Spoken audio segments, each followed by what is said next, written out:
5 years ago, my daughter Emily was murdered by her boyfriend. And if him and his friends had heard the words of this pledge, they could have stopped that happening.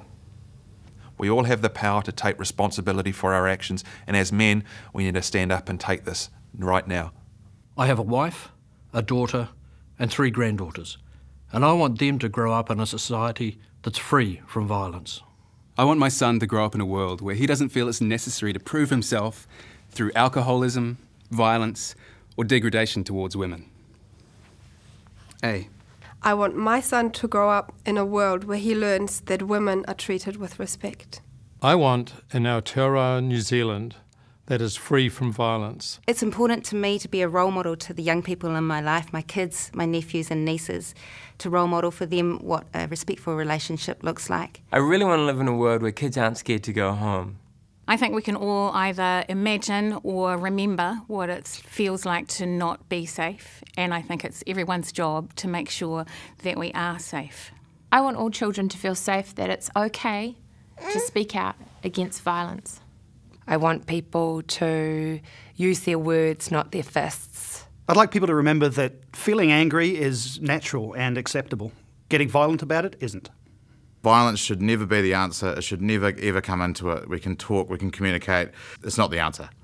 If you're using violence in any form to control or convey your feelings, then you're dealing with your emotions incorrectly, and that needs to be addressed. As soon as you're resorting to violence, you've lost. I believe in standing up against violence towards women because she's my mother, she's my sister, she's my daughter. Women are our taonga, they're our treasure. So why on earth do we actually create this issue for them? Living in fear is no way for anyone to live. I grew up with a man who was very violent towards my mother, and my hope is that that is not New Zealand's future. Witnessing domestic violence on women was, particularly as a child, shocking and something that you don't forget. And this is something I would like to see dealt with, and particularly from a child's point of view and in the family home. I grew up in a household with domestic violence. It affected the choices I made when I was younger. It definitely affected my relationships.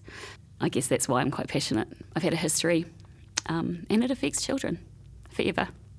Violence against women is one of the most cowardly acts imaginable. There are no excuses. I want to see my children growing in a world where there is no violence. But it is our responsibility to raise our boys to respect women, to learn how to communicate, and to understand that masculinity is not about your physical power over another person. It's not fun to be a victim. It's not fun to be in that situation where you have no power. So that is why this is important to me. Last year my father passed away, and I was lucky enough to be brought up by a man who would never raise his hand, who treated my sisters and I with absolute respect, and I wish everybody could have a father like that, because of that I've ended up with a marvellous husband like that, so I feel really lucky.